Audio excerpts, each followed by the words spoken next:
Hello students. Okay, இப்போ நான் yesterday நான் சொன்ன மாதிரி தமிழை எக்ஸ்பிளைன் பண்ணியிருந்தேன் இல்லையா. ஒரு இம்பார்ட்டண்ட் அந்த கபன்லேருந்து ஒரு அதாவது கபன் அப்படின்னா என்ன சொன்னேன், எம்பெசல்மெண்ட் மோசடி அப்படின்னா மீனிங். அதுக்கு அந்த நாவல்லேருந்து முன்ஷி பிரேம்சந்த் எழுதின உபன்யாஸ் சாம்ராட் முன்ஷி பிரேம்சந்த் எழுதின நாவல் அது. அதிலிருந்து ஒரு கேரக்டர் ஸ்கெட்ச், அதில் வந்து உங்களுக்கு ஒரு 3 கேரக்டர்ஸ் எக்ஸ்பிளைன் பண்ணிடுறேன். அதுதான் வெரி இம்பார்ட்டன்ட், அதுதான் வரும். அதுக்கப்புறம் டிப்பனி கமெண்ட்ஸ் அப்படின்னு சொல்கிறது, அதில் வந்து ஒரு 3 கேரக்டர்ஸ் நான் எக்ஸ்பிளைன் பண்ணுறேன், அதுதான் வரும். ஸோ அதை நம்ம படித்தா போதும். ஓகே, இப்போது ரமாநாத் அப்படின்றது என்ன சொன்னேன் நான் உங்களுக்கு. ரமாநாத் கபன் உபன்யாஸ் கா நாயக் ஹை. கபன் உபன்யாசத்தோட நாவலோட நாயக் ஹீரோ வந்து ரமாநாத் தயாநாத் கா புத்திர ஹை. அப்போ சரி, ரமாநாத் யார் அப்படின்னா அவன் தயாநாத்தோட சன். वक़ उपन्यास के आरंभ से हमारे सामने एक बेकार और शौकीन और गैर जिम्मेदार युवक के रूप में आता है. அதாவது பேக்கார் ஆத்மி அப்படின்னு சொல்கிறோம்ல, பேக்கார் ஆத்மினா வேஸ்ட் ஃபெலோ. அதே சமயத்தில் ஷோக்கின் அப்படின்னா ரொம்ப ஆடம்பரமாக செலவு பண்ணுறவன். கைர் ஜிம்மேதார்னா இர்ரெஸ்பான்சிபிள் பர்சன். ஸோ இந்த மாதிரி ஒரு இளைஞன் யுவக் அப்படின்ற, அதாவது நாவலோட ஆரம்பத்துலேருந்து கடைசி வரையும் அப்படி தான் ஷோ பண்ணுறாங்க அவரை. शादी के बाद रमानाथ की पत्नी जालपा से अति प्यार करने लगा. आफ्टर मैरिज एनाச்சுன்னா அவன் தன்னோட ஒய்ஃப் ஜால்பாவோட அதி பிரேம் करने लगा. अति प्यार करने लगा ரொம்ப ஒய்ஃபை விரும்ப ஆரம்பிக்கிறான்.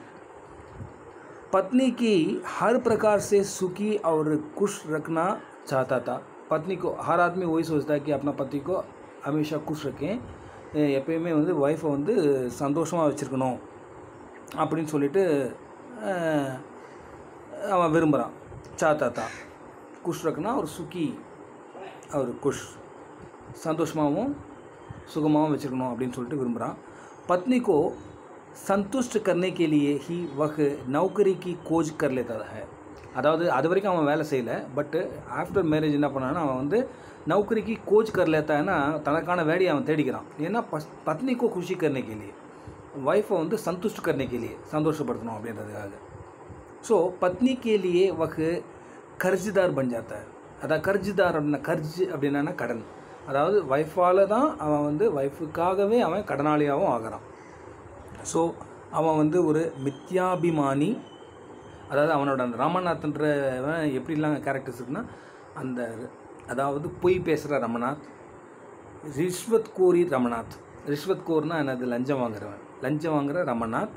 அண்டு தப்பு அப்படின்னா பயந்த சுபாவம் இருக்கிற ஒரு ரமநாத். இப்படின்ற கேரக்டரை வந்து அவனோட கேரக்டர்ஸ் தான். ஸோ जालपा के रूप में सुंदर पत्नी को पाकर वह स्वयं को धन्य समझने लगता है. அதாவது ஜால்பான்ற ரூபத்தில் வந்து ஒரு அழகான ஒரு மனைவியை அடைஞ்சது அவன் என்ன நினைக்கிறான்னா, ஸ்வயம் தன்னைத்தானே வந்து ஒரு ரொம்ப பாக்கியசாலின்னு அவன் நினைக்கிறான். தன்னை வந்து ஒரு மிகப்பெரிய ஒரு பாக்கியசாலியாக நினைக்கிறான். जालपा के प्रति रमानाथ का प्रेम வந்து विलासमय न होकर सात्विक प्रेम में बदल जाता है. विलासमयना ஒரு என்ஜாய்மெண்ட் அந்த மாதிரி இல்லாமல் जालपा के प्रति रमानाथ का प्रेम, அதாவது ஒய்ஃபை வந்து அதாவது நாட் ட்ரீட்டட் ஆஸ் அதாவது இன்ஸ்ட்ருமெண்ட் ஃபார் என்ஜாய்மெண்ட் அந்த மாதிரி நினைக்காம அவன் ஒரு சாத்விக் பிரேம், உண்மையான மனசால் ஒரு சாத்வீகமான முறையில் தன்னோட ஒய்ஃப் வந்து அவன் விரும்புகிறான். அதாவது ரமாநாத் ஏக்கு உபரிக்க ஆதூர்தர்ஷி வியக்தி. அதாவது அதூர்தர்ஷி அப்படின்னா தூர்தர்ஷன் அப்படின்னு சொல்லல. அதாவது தூர்தர்ஷன் என்னது, அதாவது தூர்கா தர்ஷன், அதாவது ரொம்ப தூரத்தில் இருக்கிறத நம்ம வந்து பார்க்க முடியுது இல்லை, ஃபோர்சைட்னஸ் என்ன நடக்க போகுது. அதூர்தர்ஷின்னா அவன் வந்து அந்த மாதிரி ஒரு சிந்தனை இல்லாதவன். அதாவது வரப்போகிற எதிர்காலத்தை பற்றி சிந்திக்கக்கூடிய சிந்தனை இல்லாத ஒரு மனிதன். ரமாநாத் வந்து ஒரு டர்போக் வியக்தி. டர்போக் அப்படின்னா என்ன, நான் அதாவது அந்த தப்பு அப்படின்னால தபுனா அப்படின்னா அதாவது டர்போக்குன்னு அர்த்தம். எதையாவது பார்த்து எல்லாத்துக்கும் பயப்படுறது, அது ஒரு பயந்தாங்கொல்லின்னு சொல்கிறோம்ல தமிழில், அதுதான் வந்து डरपोक. अंदर डरपोक व्यक्ति प्रेमचंद ने रमानाथ के माध्यम से एक ऐसे चरित्र को उद्घाटित किया है, जो फैशन दिखावे मिथ्याभिमान के कारण अनेक समस्याओं से गिर जाता है. அதாவது அந்த மாதிரி ஒரு கேரக்டர், இவனோட ரமநாத் கேரக்டர் பார்த்தீங்கன்னாவே உங்களுக்கு தெரியும். பிரேம்சந்த் வந்து அந்த ஒரு மத்தியம் வர்க்க ஃபேமிலி இருக்கு இல்லையா, அந்த மிடில் கிளாஸ் ஃபேமிலியில் இப்படி ஒரு இளைஞர் கட்டாயம் இருப்பான். அந்த ஃபேஷனால் அவன் விழுந்து போகிறான். திக்காவே அடுத்தவங்களுக்கு ஷோ பண்ணணும் அப்படின்னு சொல்லிட்டு ஆடம்பரமாக வாழ்கிறது. ரெண்டாவது பொய் பேசுகிற, அது இந்த காரணத்தால் அநேக சமஸ்யாவும் நிறைய பிரச்சனைகள் அவனே போய் தானாக மாட்டிக்கிறான். கிர்ஜானா அப்படின்னா கிர்னானா விழுறது, विழுந்துறான். அப்போது रामनाथ के चरित्र के अनेक दुर्बलताओं को चित्रित करते हुए लेखक ने रमानाथ की हृदय की प्रेम भावना को भी बताया. அதாவது அவனோட கேரக்டரில் நிறைய பார்த்தீங்கன்னா நிறைய துர்பலத்தா அப்படின்றான். துர்பலத்தானா துர்பல், நிறைய துரதிருஷ்டசாலி. அவன் நிறைய விஷயம் வந்து அவனுக்கு வந்து துரதிருஷ்டசாலி. அதை வந்து சித்ரித் பண்ணுறார், அதை வந்து எழுதி அதை வெளிப்படுத்தி சொல்கிற அதே லேக்கக் வந்து ரமநாத் கி ஹிருதய கி பிரேம், அவனோட இதயத்தில் இருக்கிற அந்த அன்பு, அந்த காதலையும் அவர் என்ன பண்ணுறாரு, அதையும் கூட சொல்கிறார். அதாவது அந்தமே பத்னிக்கே பிரேம் கே காரன் உஸ்கா ஹிருதய பரிவர்த்தன் ஹோத்தா है. கடைசியில் பார்த்தீங்கன்னா அவன் வந்து மண் பரிவர்த்தன், அதாவது மைண்ட் சேஞ்ச் ஆகிறான். எப்படின்னா தன்னோட ஒய்ஃப் மேலே வச்சுருக்கிற அந்த பிரியத்தால் அவன் ஹிருதய பரிவர்த்தன் ஆகிறான்.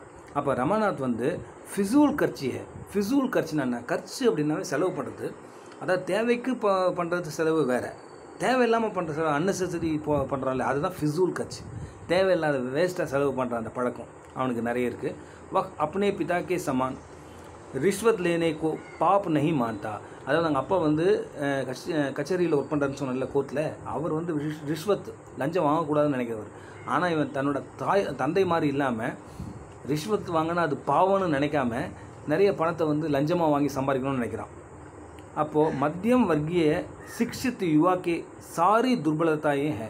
அப்போது ஒரு மிடில் கிளாஸ் ஃபேமிலியில் ஒரு படித்த படாலிக்கா ஒரு லடுக்கா இருப்பான் இல்லையா, ஒரு எஜுகேட்டடு பர்சன், அவனுக்கு எவ்வளோ இந்த மாதிரி சின்ன அதாவது கெட்ட பழக்கங்கள்லாம் இருக்குமோ அத்தனையும் அவங்ககிட்ட இருக்குது. அப்போது ரமநாத் வந்து ஒரு டர்பூப் व्यक्ति, அவன் ரொம்ப பயந்த சுபாவம், ரொம்ப எதுக்கும் நடுங்கிற ஒரு பழக்கம் இருக்கிறவன். ரமாநாத் வந்து மத்திய வர்க்கிய பாத்திர है, அதாவது ஒரு மிடில் ஃபேமிலி கேரக்டர் அவன். அதாவது ஜுக்கி ஷான் और दिखावे के भावना उसके द्वारा चित्रित किया गया. அதாவது ஜுக்கி ஷான், அதாவது ஆக்சுவலாக ஷான் சொல்கிறோம்ல, அதாவது பெரிய நான் ராஜ பரம்பரை அரச பரம்பரை அப்படின்லாம் சொல்கிறேன், அந்த மாதிரி ஒரு ஜூட்டா ஷான், அதாவது அப்படி ஒன்றுமே கிடையாது. அந்த மாதிரி ஷான் திக்காவே அப்படின்னா சொல்கிறது சும்மா அடுத்தவங்களுக்கு நம்ம வந்து என்ன காமிக்கிறது, நான் பெரிய ஆள் அப்படின்னு சொல்லிட்டு காமிக்கிறது, அந்த மாதிரி பழக்கம் இருக்கிறவன். इस प्रकार रमानाथ வந்து ஸ்வார்த்தி அதூர்தர்ஷிய ஜூட்டா व्यक्ति साबित है. அதை மாதிரி அவன் வந்து ஸ்வார்த்தி அப்படின்னா சுயநலமானவன், அதூர்தர்ஷின்னா ஃபோர்சைட்னஸ், எதிர்காலத்தை பற்றி சிந்திக்க திறன் இல்லாதவன். அதே சமயத்தில் ஜூட்டான என்னது, அதாவது பொய்யன். அதாவது ஒரு பாட்டு கூட வரும், அதாவது ஜூட்டான்னு, அதாவது இவன் வந்து கசம் காத்தே ரேகா. கசம்னா என்னது, சத்தியம் எல்லாத்துக்கும் நான் ப்ராமிஸ் பண்ணிகிட்டே இருப்பான், நான் செய்வேன்ட்டு ஒன்றுமே செய்ய போகிறதில்ல. அதனால் அவனை சொல்லுவான், இது ஜூட்டா கைக்கா இதே குச்சினே கருணை வாழ. அதாவது இவன் வந்து ஒரு பொய்யன், இவன் ஒன்றுமே செய்ய போகிறதில்ல அப்படின்னு சொல்லிட்டு ஹிந்தியில் ஸ்போக்கனில் சொல்லுவாங்க. ஓகே, நெக்ஸ்ட் வந்து நம்ம பார்க்க போகிற கேரக்டர் வந்து தேவிதீன் அப்படின்ற கேரக்டரை பற்றி நம்ம பார்க்க போகிறோம். அதாவது தேவிதீன் யார், ஆக்சுவலாக தேவிதீன் வந்து கட்டிக் गबन उपन्यास का एक महत्वपूर्ण पात्र है. அதாவது அது நான் ஏற்கனவே சொல்லியிருந்தேன், தேவிதீன் அப்படின்றவர் வந்து ஒரு லோ கேஸ்ட், கட்டிக் அப்படின்ற லோ கேஸ்ட்டை சேர்ந்த ஒரு ஹியூமன். இவர் வந்து ட்ரெயினில் வந்து நம்ம ஹீரோவை மீட் பண்ணுறார். उपन्यास का एक महत्वपूर्ण पात्र, नावल ஒரு நல்ல ஒரு इम्पोर्टेंट कैरेक्टर இது.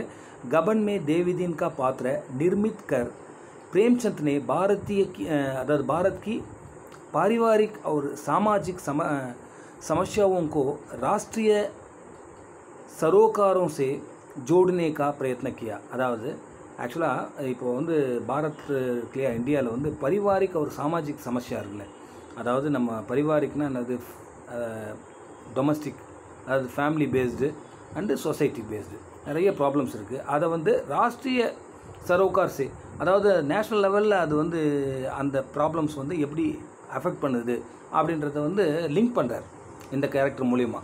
அதுக்கு முயற்சி பண்ணியிருக்காரு, பிரயத்ன கியானா முயற்சி பண்ணியிருக்காரு பிரேம்சந்த். அப்போது தேவிதீன் வந்து ராமநாத் சே ரேல்காடியுமே மில்தா ஹை. நான் ஏற்கனவே சொன்ன மாதிரி அவர் ரமநாத் வந்து ரேல்காடியில் ட்ரெயினில் தான் மீட் பண்ணுறாரு. அப்போ தேவிதீன் வந்து யத்யபி நீச் சமஜி ஜானேவாலி கட்டிக் ஜாதிக்கா ஹை, அதாவது ரொம்ப தாழ்த்தப்பட்டவர் அப்படின்னு நினைக்கக்கூடிய ஒரு கட்டிக் அப்படின்ற ஒரு ஜாதியை சேர்ந்தவர். அவர் சப்ஜி பேச்சனைக்கா காம் கர்த்தா ஹை, அதாவது என்ன ஒர்க் பண்ணுறாருன்னா வெஜிடபிள் வெண்டர் அவர். அதுக்கப்புறம் பரந்து வக் விசாரோं से உச்ச அவர் ஸ்பஷ்டவாதி ததா பரோபகாரி ஹை, அதாவது உச்சார் அவர் ஆக்சுவலாக அவர் எப்படி தான் அதாவது இது இருந்தாலும் தனிப்பட்ட முறையில் வந்து அவர் மிகவும் ஒழுக்கமானவர், மிகவும் உயர்ந்த எண்ணங்கள் கொண்ட ஒரு ஸ்பஷ்டவாதி, அவர் பரோபகாரி, அடுத்தவங்களுக்கு ஹெல்ப் பண்ணணும் அப்படின்னு நினைக்கக்கூடிய ஒரு மனிதன், உயர்ந்த மனிதன். அப்போது தேவிதீன் ராஷ்ட்ரிய பாவனா சே ஓத் ப்ரோத் கா एक सच्चा भारतीय है. அவருக்கு இருந்தது நேஷ்னல் ஃபீலிங் இல்லையா, நேஷ்னாலிட்டி, அவரோட அந்த ஃபீலிங்ஸ், நேஷ்னல் அந்த தேசியம் அப்படின்ற ஒரு ஃபீலிங் இருக்கிற ஒரு சச்சி பாரதிய, ஒரு உண்மையான இந்தியன் அவர். ஸ்வதேசிக்கா சச்சா பக்த, எப்பயுமே பார்த்தீங்கன்னா அவர் வந்து நம்ம நாட்டு பொருட்களை தான் வாங்கணும் அப்படின்ற மாதிரி ஸ்வதேஷ் பிரேம் இருக்கிறவர். ஸ்வதேசிக்கா சச்சா ஜோ ஹை பக்த் அவர் विदेशी माल की ओर आंख उठाता अभी नहीं है. அதாவது விதேசி மால்னா என்னது, ஃபாரின் குட்ஸ், அதை வந்து கண்ணை திறந்து கூட பார்க்க மாட்டார், அது பக்கமாக திரும்பி கூட பார்க்க மாட்டார், அந்த மாதிரி ஒரு குணமுடையவர்.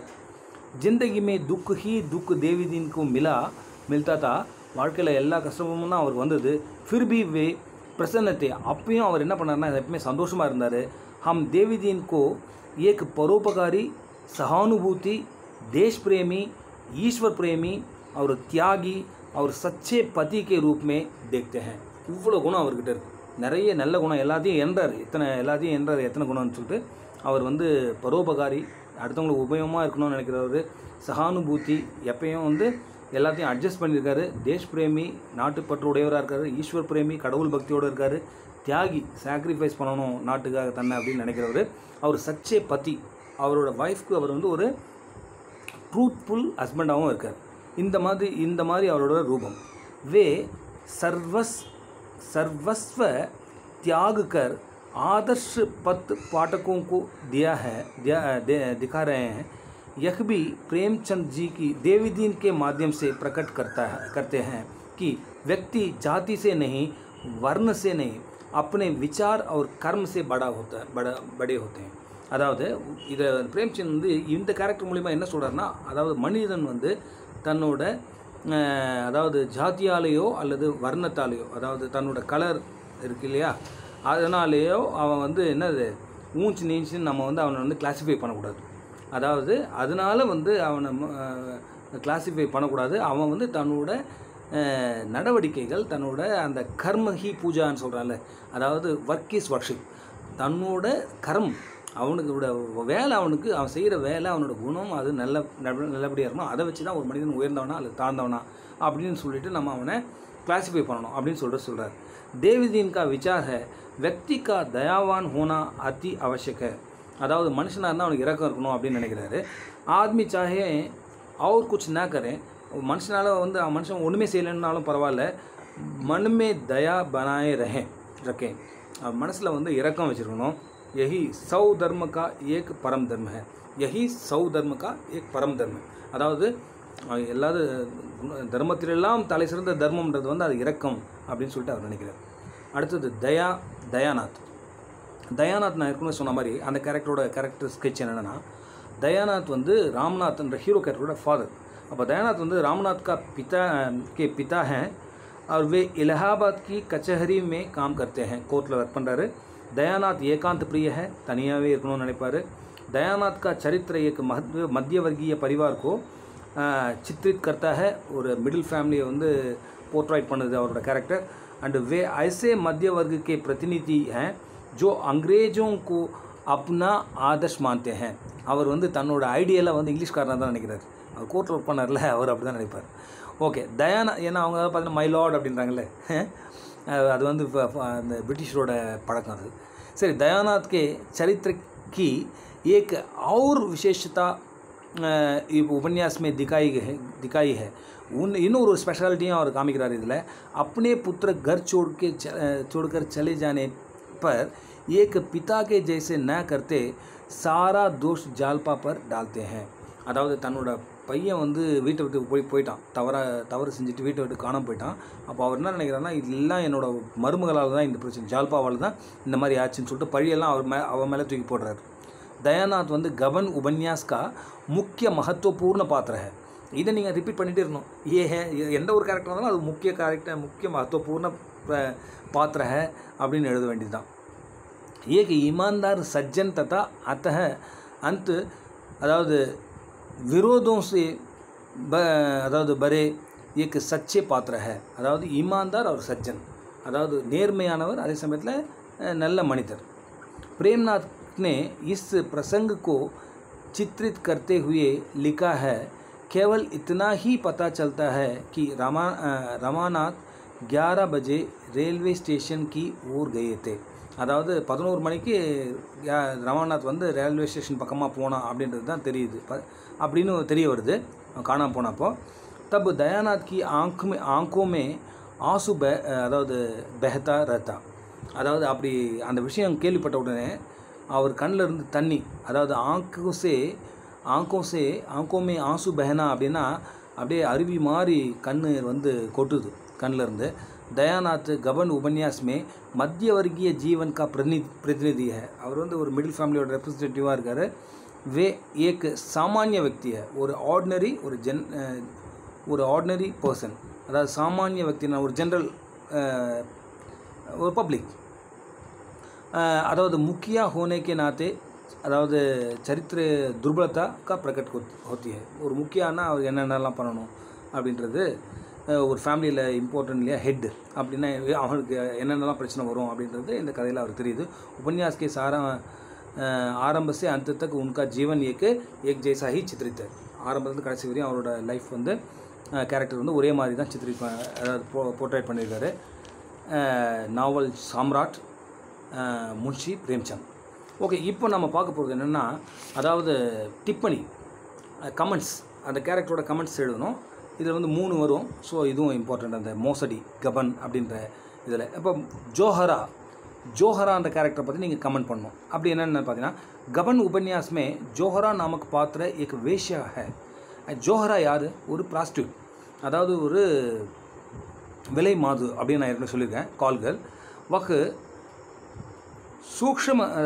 सूक्ष्मदर्शी और पारकी समझदार संवेदनशील तथा पुरुष की मनोवृद्धि को समझने वाली नारी थी அதாவது ஒரு அவங்க எப்படின்னா நம்ம பார்த்த உடனே நம்ம அவங்களுக்கு நல்ல சைக்காலஜி தெரிஞ்சவங்க ஸோ நம்மளை வந்து பறக்குனா அப்படின்னு என்ன அர்த்தம் நம்மளை வந்து டிஃப்ரென்ஷியேட் பண்ணி பார்த்துப்பாங்க கிளாஸிஃபை பண்ணி பார்த்துப்பாங்க நல்லது எல்லாமே அவங்களுக்கு வந்து சூக்ஷ்மதர்சி இருக்குது சமஜ்தார் ரொம்ப அண்டர்ஸ்டாண்டபிளானவங்க அதே சமயம் சம்வேதன்சீல்னா எப்பயும் தன்னோட சமநிலையை இழக்க மாட்டாங்க ஸோ ரொம்பவும் பொறுப்பான ஒரு பெண் सबसे बड़ी विशेषता थी कि सत्य और झूठ को परखने का समझ थी அதாவது ரொம்ப இம்பார்ட்டன்ட் என்னென்னா உண்மை எது பொய் எது அப்படின்றத பிரித்து பார்க்கக்கூடிய ஒரு சமஜ் ஒரு அண்டர்ஸ்டாண்டிங் வந்து அவங்ககிட்ட இருந்தது ஜோஹரா வந்து ரமநாத் को चाहती थी அந்த ஹீரோ ரமநாத் இருக்கார்ல அவரை வந்து ஜோஹரா வந்து விரும்புகிறா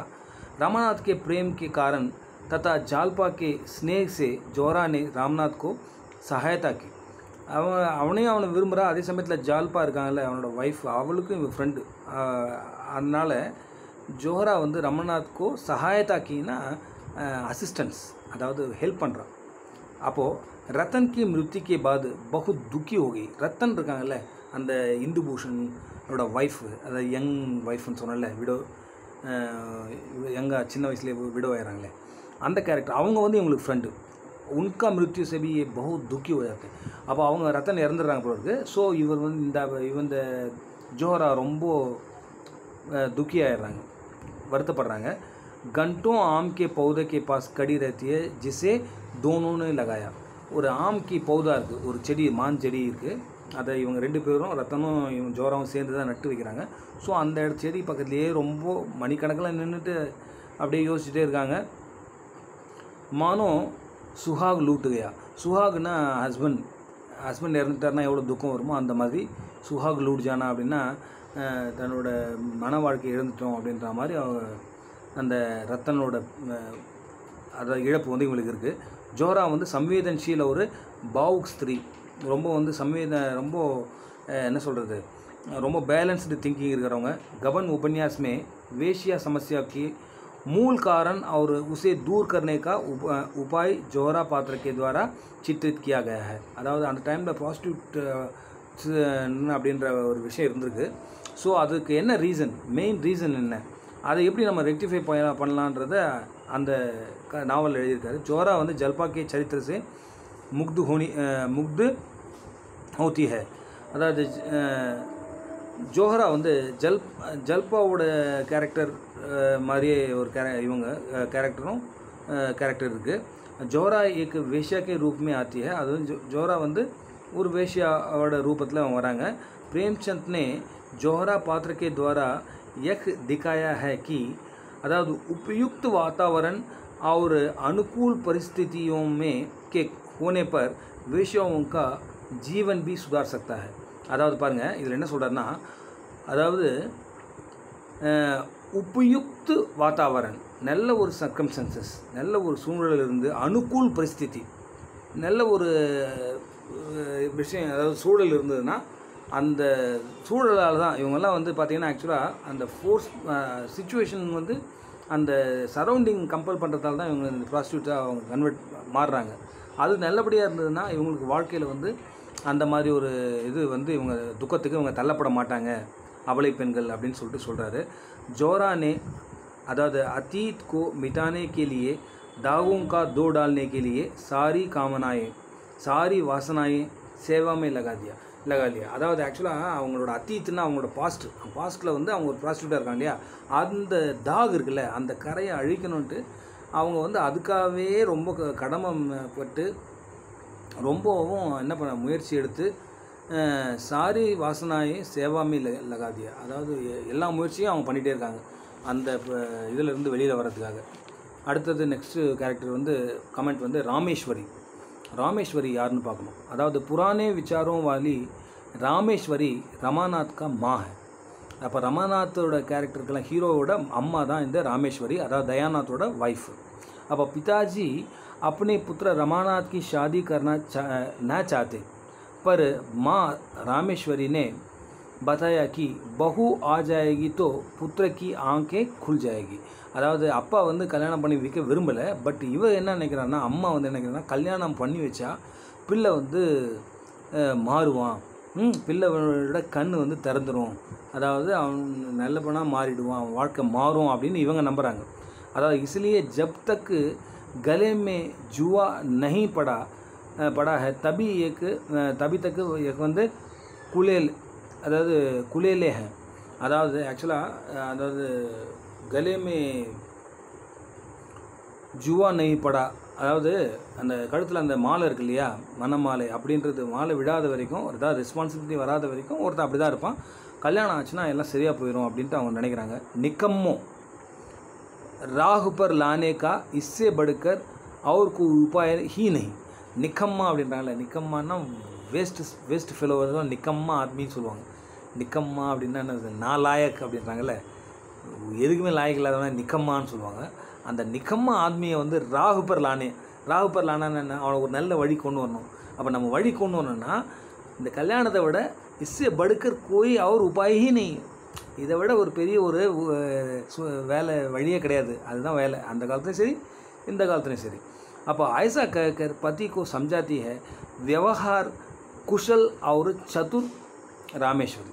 அப்போது வந்து இந்த மாதிரிலாம் பேசி அவங்க ஹஸ்பண்டை அவங்க கன்வின்ஸ் பண்ணுறாங்க. ஒரு நல்ல பொறுப்பான ஒரு என்ன சொல்கிறது, திருமதி, அவங்க குடும்ப பெண். அப்போது தயாநாத் अपने पुत्र विवाह के खर्च पर चिंतित हुए. அப்போ தயாநாத்துக்கு நெக்ஸ்ட்டு வேறு ஒரு இது துக்கம், ஒரு கஷ்டம் வந்துடுது மனசில். என்னென்னா, இப்போது கல்யாணத்துக்கு செலவு பண்ணோம் நிறைய, அந்த செலவு எப்படி பண்ணுறது, அதுக்கு பணம் இல்லை அப்படின்ட்டு அவர் நினைக்கிறாரு. तब रामेश्वर अदावद समझदारी रामेश्वरी ने बताया कि बहू के घर से जो आएगा और उससे शादी का खर्च किया जा सकता है. அதான் நீங்கள் கவலையே படாதீங்க. நம்ம மருமக வீட்டிலேருந்து வருவாள்ல, அப்போ வரும்பொழுது அவள் நிறைய பணம் கொண்டு வருவாள். அதாவது இதுவாக என்னது தஹேஜ், என்ன சொல்கிறது, தஹேஜ்னா டௌரி, நிறைய பணம் கொண்டு வரா. ஸோ அதை வச்சு நம்மளோட செலவுகளை நம்ம அட்ஜஸ்ட் பண்ணிக்கலாங்க அப்படின்றான். டீக்கேமே 1000 சே கம்னு தேங்கி. அதாவது கல்யாணத்துக்கு முன்னே அந்த டீக்கா அப்படின்னு சொல்லுவாங்க, டீக்கே அப்படின்னு சொல்லுவாங்க, திலக்கலகானா அப்படின்னு சொல்லி அவங்களோட ரித்தி ரிவாஜ் நிறைய இருக்குது கல்யாணத்துக்கு முன்னே செய்கிறது. அப்போது அந்த டிக்காவில் வந்து அட்லீஸ்ட் அவங்க வந்து ஒரு 1000, அந்த காலத்தில் 1931 எழுதின கதை இது. அந்த டைமில் அவர் சொல்கிறார் 1000 சே கம்னு தேங்கி. அந்த ஒரு 1000 விட 1000, அதாவது 1000 ஒரு 1000 விட கம்மியாக கொடுக்க மாட்டாங்க. டிக்காவில் எப்படியும் ஒரு 1000 கொடுப்பாங்க. ஸோ அந்த காசை வச்சு நம்ம டீம் டாம் கேலியே பகுத்து, அதாவது நம்ம எவ்வளோ செலவு பண்ணுறோம்ல ஆடம்பரமாக, டீம் டாம் அப்படின்னா ஆடம்பரமாக நம்ம செலவு பண்ணுறோமே, அதுக்கு இந்த ஊர்வலம் இது மற்ற இதெல்லாம் அதாவது தாம் ஜாமில் ஆகிற செலவு அது அந்த 1000 ரூபா செலவு பண்ணி யூஸ் பண்ணிக்கலாம் அப்படின்றான். அப்போ கஹனே வந்து सराफ से लेंगे और द्वार पर 1000 देंगे, उसे सराफ को दे देंगे, जो बाकी रहेगी उसे धीरे धीरे देंगे. அதாவது கடன் வாங்கிக்கலாம். கடன் வாங்கிட்டு நம்ம என்ன பண்ணலாம், அதாவது நமக்கு இன்கம், அதாவது கல்யாணத்து மூலிமா வரவை வச்சு கடனை ஒரு பாதி அடைச்சிட்டு மீதியை வந்து பாக்கி ரஹேகி உசி பைசாக்கோ தீரே தீரே தேங்கன்னா அதை வந்து கொஞ்சம் கொஞ்சமாக கொடுத்துடலாம் அப்படின்ட்டு அவங்க ஹஸ்பண்டுக்கு அவங்க ஐடியா சொல்கிறாங்க. அதாவது மாத்ரு ஹிருதய புத்திரக்கே தோஷோங்கோ நஜர் அந்தாஜ் கருதேத்தி. அதாவது ஒரு தாயின் இதயம் எப்படின்னா, புத்திரனோட தோஷம் இருக்குல்ல, தன்னோட மகனோட, அதாவது காக்கைக்கும் தன் குஞ்சு பொன் குஞ்சுன்னு சொல்கிறாங்கல்ல, அதாவது புத்திரோக்கி தோஷ்கோ நஜர் அந்தாஜ் கருதேங்க. அதாவது கண்ணு இருந்தாலும் அதை பார்க்காம விட்டுருவாங்க, கண்டுக்காமல் விட்டுருவாங்க அதெல்லாம். ஏன்னா அவங்க அவ்வளோ பாசம் வச்சுருக்காங்க புள்ள மேலே. அப்போ ஒரு அம்மா வந்து எப்பவுமே வந்து தன்னோட உள்ள வந்து எவ்வளோ மோசமாக இருந்தாலும் சரி, கேடு கட்டணும்னா பெஸ்ட்டு பையன் அப்படின்னு சொல்லுவாங்க. அப்போது தோஷங்கோ தோஷ்ன மாட்டி, அவன் எவ்வளோ தப்பு பண்ணாலும் சரி அதை வந்து தப்புன்னே ஒத்துக்க மாட்டாங்க இந்த அம்மா. அப்போது ரமாநாத்கி அந்த ரிஷ்வத் லேனேக்கி பாத் ஹோஷியாரி சமஸ்தி. அப்போ அவன் நிறைய லஞ்சம் வாங்குறான். அப்போ நினைக்கிறேன் என் பையன் பற்றி எவ்வளோ லஞ்சம் வாங்குறான், எவ்வளோ ஒரு அறிவாளி, ஹோஷியார் அப்படின்னு அர்த்தம், ரொம்ப அறிவாளி, பயங்கர இன்டெலிஜென்ட் என் பையன், நிறைய லஞ்சம் வாங்குறான் அப்படின்னு சொல்லிட்டு நினைப்பாங்களாம். जब रमानाथ ने कंगन भेंट किए तब अपने पुत्र पर ऋण का भार रखना न चाहती, यदा भी लालसा थी कि फिर भी लौटाने को कहा। उसी समय अपनी बहू की इच्छा भाप कर जालपा को कंगन दे दिया.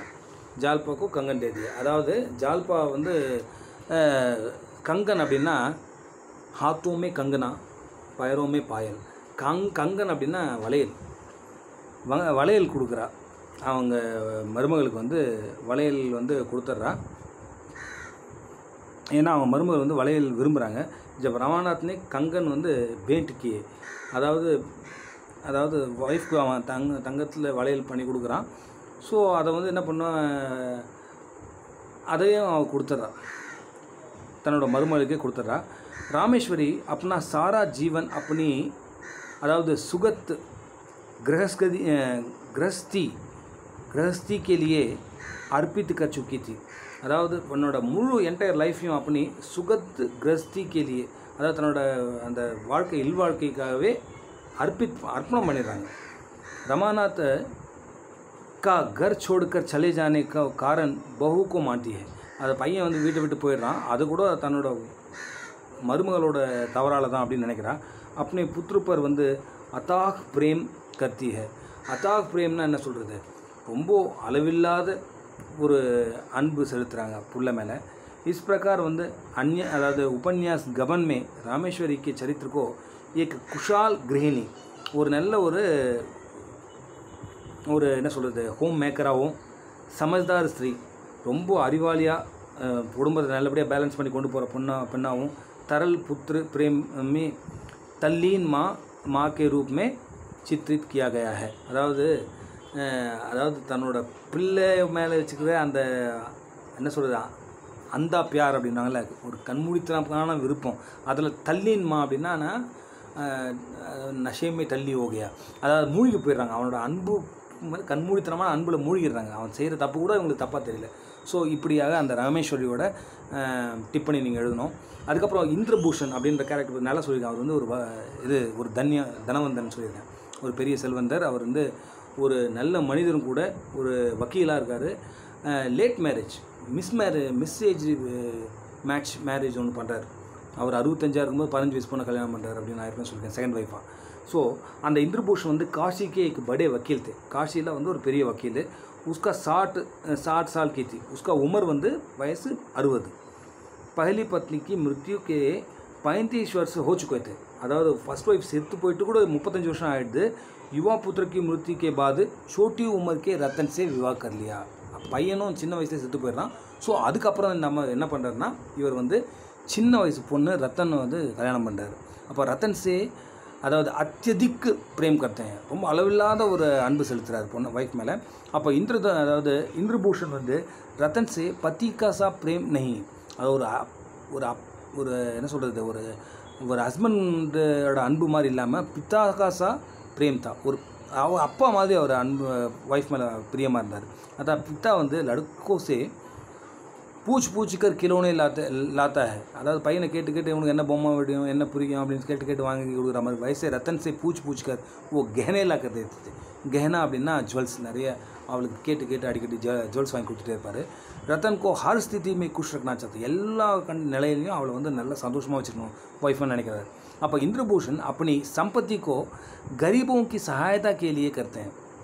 தன்னோட முழு அந்த சொத்துக்களை வெல்த்தை, அதாவது ஏழைகளுக்கு கூட உதவிக்காக அவர் செலவு பண்ணுறாரு. உதார் அவர் தயாலுத்தே, ரொம்ப வந்து ஒரு இரக்கமுடைய, அதே சமயத்தில் ரொம்பவும் நிறைய பணங்களை வாரி கொடுக்குற வள்ளலாக இருந்தார் அவர். இந்திரபூஷன் கோ ரத்தன் சே ஷாதி கர் ஆத்மகலீன் ஹோத்தி ஹை. ஆத்மக்லானி அப்படின்னா அவளை கல்யாணம் பண்ணுறதால் அவர் கொஞ்சம் மனசில் ஃபீல் பண்ணுறாரு. மிருத்யுக்கு சமயத்தில் அவருக்கு செத்து போகிற டைம் வந்துடுச்சு. அப்போ அவர் என்ன சொல்கிறாருன்னா, முன்னி மை கியா ஜான்தா தா கி இத்தனி ஜல்தி சமயம் ஆ ஜாயேகா. முன்னி, அதான் முன்னான்னா பையன், முன்னின்னா பொண்ணு, முன்னின்னு சொல்லுவாங்க அங்கே. அந்த யூபி பிஹாரில் வந்து பொண்ணை வந்து முன்னின்னு சொல்லுவாங்க. அவர் சொல்கிறார், முன்னி இந்த மாதிரி மைக்கியா ஜான்தா தான், எனக்கு என்ன தெரியும், நீ இத்தனி ஜல்தி சமயம் ஆ ஜாயேகா, இவ்வளோ குயிக்காக இந்த டைம் வந்துடும்னு நான் எதிர்பார்க்கலாமா. மணி துமாரே சாத் அந்நியாக்கிய க்ஷமா கருது, அதாவது நான் உன் மேலே ரொம்பவும் தவறு அநியாயம் பண்ணிட்டேன், உனக்கு என்னை மன்னிச்சிரு அப்படின்னு சொல்கிறாரு. இந்திரபூஷன் வந்து ஒரு சஜ்ஜன், அவர் சரல் சுபாவுக்கா வியக்தி ஹை. ஓகே, இப்போது அடுத்த வீடியோவில் நம்ம நெக்ஸ்ட்டு ஒரு டாபிக் எடுத்து பார்ப்போம். தேங்க்யூ.